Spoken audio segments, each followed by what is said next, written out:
Hello, welcome to the Reconnect and Awaken podcast. I'm your host, Sarah Murphy, and I'm so happy to be here with you today at the very beginning for the very first episode. It is such a joy and honor. Oh, I can't believe it's happening. Reconnect and Awaken is a podcast to help you navigate your soul journey, explore all things spiritual, and connect more deeply to yourself, your purpose, and have a little extra encouragement to live your life in the most authentic way possible so you can tap into your full magic, your full power, all of those good, amazing things.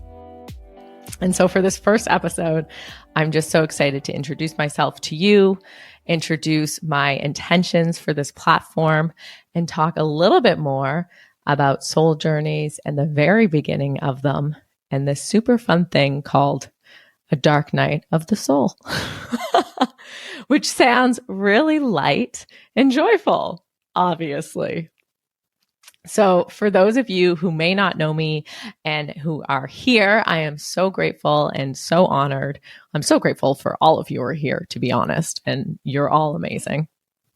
But to tell you a little bit about myself, first and foremost, I think I can say that I am a creator and a very creative person. I love anything that is on my heart to make or bring into this world. That is something that I love to do. And this platform is absolutely no exception. In my career, I'm an entrepreneur. I've done a ton of work with startups. Right now, I invest in startups, which is a super interesting journey. I have another podcast called Rival and Queen with my best friend, which is a ton of fun. And that's been an incredible platform and community that we've built over the last 3 years. And so I'm excited to kind of, take some of those skills and be able to apply them in this new way on my own in this platform.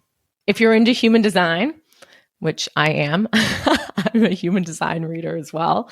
I'm a 2-4 generator, which will really just tell you that I have a lot of energy and I love to do things that excite me and light me up. And that's really the energy I'm hoping to bring to this podcast. And I'm leaning more and more into this creative and spiritual side of myself, which I am really, really enjoying.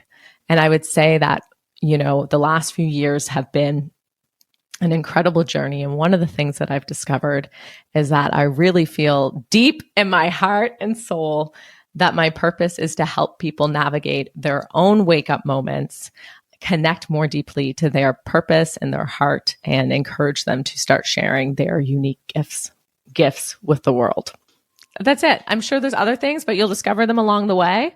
So let's start at the very beginning and dive into how I've ended up here with you today, how this podcast came about. So about 4 years ago, I was in a period of my life where I was starting to feel a very kind of disconnected from my work and my career, which was really funny for me because I've always been so career oriented and very driven in that sense. And for the first time in my life, I was feeling like it no longer fit for me. I was feeling very kind of lost within my day-to-day and really feeling like nothing was working. Everything felt very, very, very hard. Like I was struggling to make ends meet. I wasn't feeling excited or lit up in my day-to-day. And I kind of felt like I was just on a rat wheel going in circles. And so for the first time in my life, I really felt this sense of being truly, truly lost and really having no sense of how to find my way again. It wasn't a fun feeling time, if I'm being honest. And what I came to realize, months or maybe a year or more later, was what I was going through during that time was my dark night of the soul. And so for me, how I experienced this was through my career, something that I had attributed so much value to, so much importance. That was kind of always my guiding star and and how I almost associated like my worth. And so how this came about for me was it began in April 2019. I remember all this stuff so vividly. Woo! I started getting a lump in my throat every day. And not a physical lump, but like an emotional, like it felt like there was something I needed to say or something was stuck.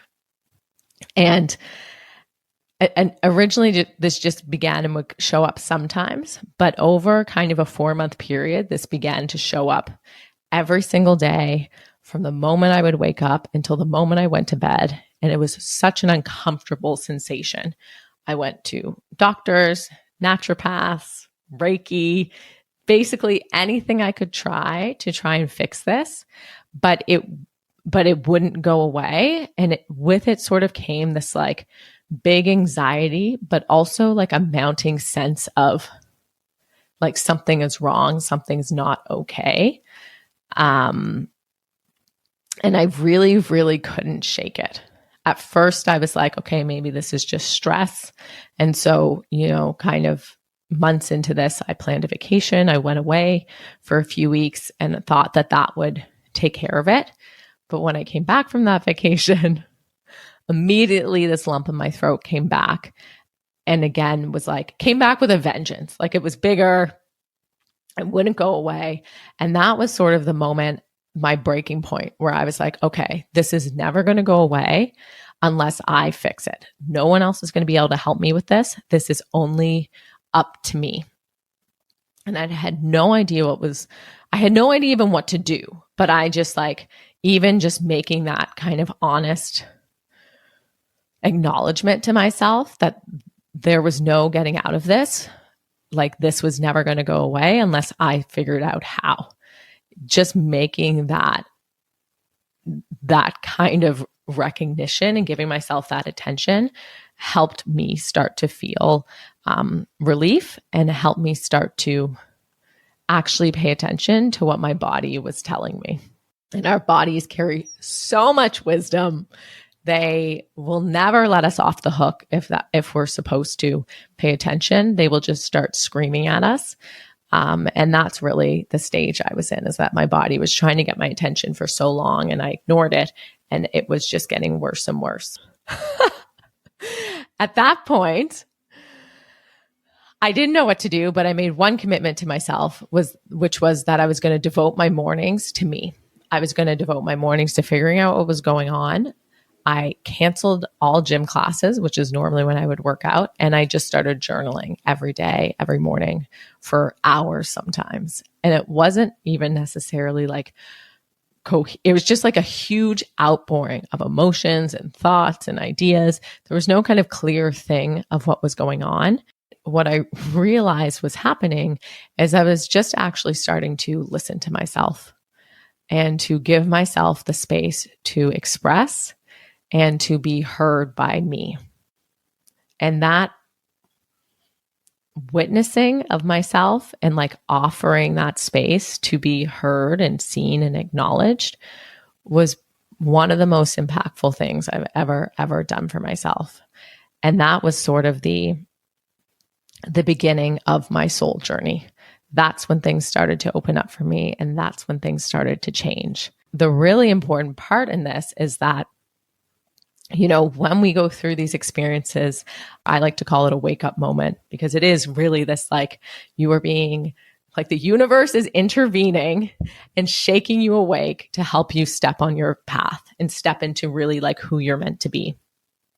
And it wasn't about trying to fix anything, but it was quite simply about acknowledging that I could no longer keep going as I was. The path I was on was not working for me.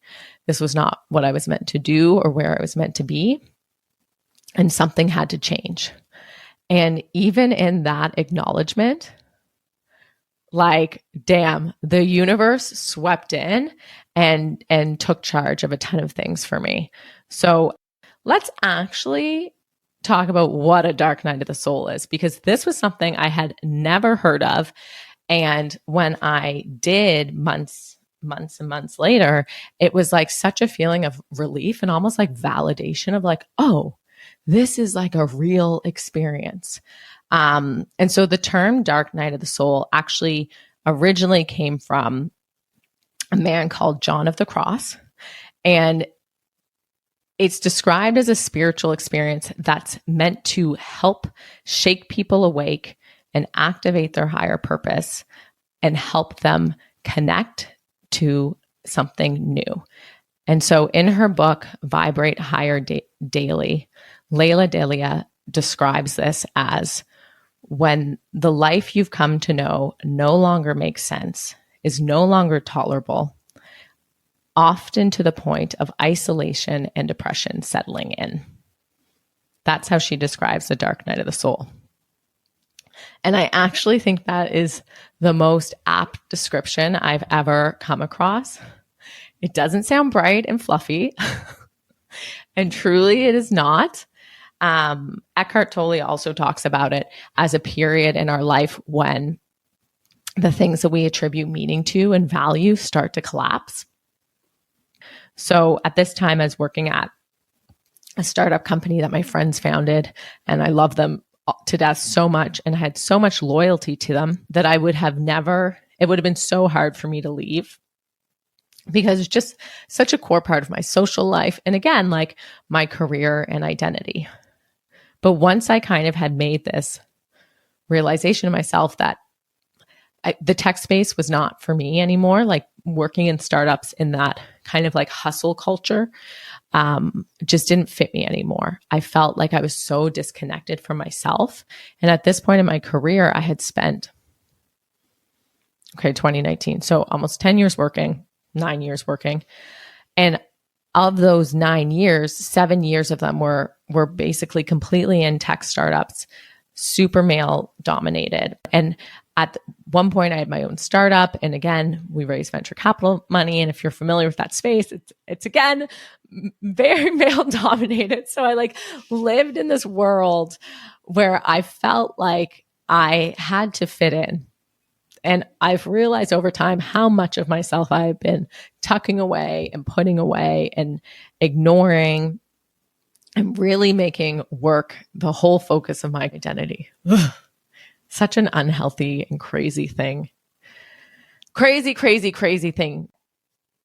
But so in acknowledging that this was not like where I was meant to spend my time and my career anymore, the craziest thing happened. I get a call from one of my old investors. He asked me to meet for a coffee. We meet for a coffee one day, and he offers me a job to join the next fund that he's raising. And this was like fresh off my realization of like, I don't think the tech space is for me anymore. I don't know what I want to do, but I don't think this is it. So I like told him I would think about it, but I wasn't in a position to make any decisions. And the next day I got laid off from the company I'd been working at. And wasn't that a blessing?